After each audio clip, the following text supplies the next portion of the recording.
विद्यार्थियों, नेल्सन मंडेला एक long walk to freedom summary, ये कक्षा 10 का एक लेसन है। Nelson Mandela long walk to freedom. Nelson Rolihlahla Mandela की आत्मकथा से एक उद्धरण है, लिया गया है, जो दक्षिण अफ्रीका में अश्वेत लोगों की स्वतंत्रता के लिए संघर्ष का वर्णन करता है। 10 मई 1994 को नेल्सन मंडेला ने 3 शताब्दियों से अधिक समय तक स्वायत्त शासन के बाद दक्षिण अफ्रीका के पहले अश्वेत राष्ट्रपति के रूप में शपथ ली। उनकी पार्टी ने दक्षिण अफ्रीका के इतिहास में पहले लोकतांत्रिक चुनावों में 400 में से 252 सीटें जीती। प्रिटोरिया में यूनियन बिल्डिंग्स, एम्फी थिएटर में हुए उद्घाटन समारोह में कई देशों के कई गणमान्य व्यक्ति और राजनीतिक हस्तियां शामिल हुए थे। अपने भाषण में मंडेला ने सभी गणमान्य व्यक्तियों को सम्मानपूर्वक संबोधित किया और अपने साथी देशवासियों को आश्वासन दिया कि उनका देश कभी भी एक समूह द्वारा दूसरे पर समान दमन का अनुभव नहीं करेगा। पहले अश्वेत राष्ट्रपति के रूप में अपना संकल्प लेते हुए उन्होंने देश में लोकतंत्र की स्थापना की और कहा कि जाति, रंग, पंथ या नस्ल के बावजूद लोगों का कोई भेदभाव नहीं होगा। उन्होंने आश्वासन दिया कि सरकार हमेशा देश के सभी लोगों के साथ उचित सम्मान और समानता का व्यवहार करेगी। उद्घाटन का यह दिन मंडेला के लिए प्रतीकात्मक था, क्योंकि दक्षिण अफ्रीकी लोगों ने 2 राष्ट्रगान गाए। गोरों की दृष्टि वालों ने निकोसी सेकलिल अफ्रीका में पहला ये गाया गया और अश्वेतों ने डाई स्टेम गाया, जो गणतंत्र का पुराना गान था। इन सभी घटनाओं ने मंडेला को याद दिलाया कि कैसे पहले गोरे लोगों द्वारा काली चमड़ी वाले लोगों का शोषण किया जाता था।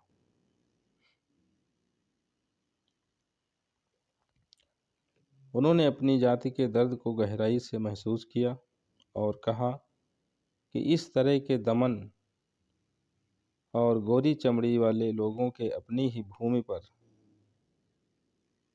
काले रंग के लोगों के नस्ली वर्चस्व ने दुनिया के अब तक के सबसे कठोर और सबसे अमानवीय समाजों में से एक को जन्म दिया। उनका दृढ़ विश्वास था कि कोई भी व्यक्ति त्वचा के रंग, पृष्ठभूमि या धर्म के आधार पर दूसरे व्यक्ति से घृणा करने के लिए पैदा नहीं होता है, दूसरे से घृणा नहीं कर सकता है। लोगों को शुरू में नफरत करना सीखना चाहिए, ऐसा उन्होंने सिखाया, बताया सभी को, क्योंकि अगर वह नफरत करना सीख जाते हैं तो उन्हें प्यार करना भी सिखाया जा सकता है। जो नफरत करना नहीं सीखते हैं उन्हें प्यार करना सिखाया नहीं जा सकता, क्योंकि नफरत की तुलना में इंसानों में प्यार स्वाभाविक रूप से आता है। उन्होंने यह भी उल्लेख किया कि एक व्यक्ति बहादुर कैसे बनता है, इसलिए नहीं कि वह डरता नहीं है, बल्कि इसलिए कि वह जानता है कि अपने डर को कैसे जीतना है।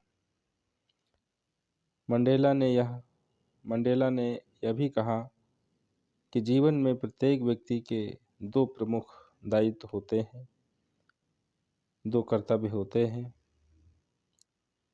पहला अपने परिवार यानी माता पिता, पत्नी और बच्चों के प्रति, और दूसरा अपनी मातृभूमि, देशवासियों और अपने समुदाय के प्रति दायित्व। 2 कर्तव्य बताए गए हैं और प्रत्येक व्यक्ति अपने अपने हितों और रुचि के अनुसार उन दायित्वों को पूरा करने में सक्षम होता है। हालांकि दक्षिण अफ्रीका जैसे देश में एक अश्वेत व्यक्ति के रूप में इन दोनों कर्तव्यों को पूरा करना मुश्किल था।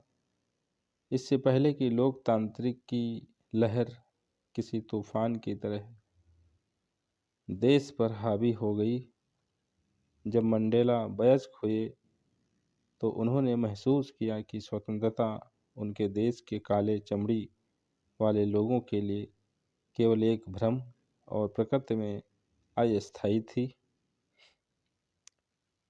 उन्होंने महसूस किया कि उनके साथ शोषण का दास जैसा व्यवहार किया जाता है और उनकी जाति के सभी लोगों के साथ गोरे लोगों के द्वारा गलत व्यवहार किया जाता है।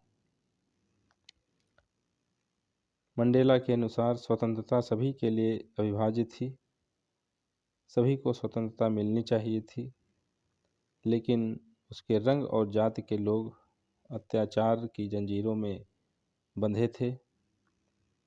वह जानता था कि उत्पीड़क को भी उत्पीड़ितों की तरह मुक्त किया जाना चाहिए, क्योंकि जो व्यक्ति दूसरे की स्वतंत्रता छीनता है वह भी उसी तरह के उत्पीड़न का कैदी होता है, वो भी कैदी माना जाता है।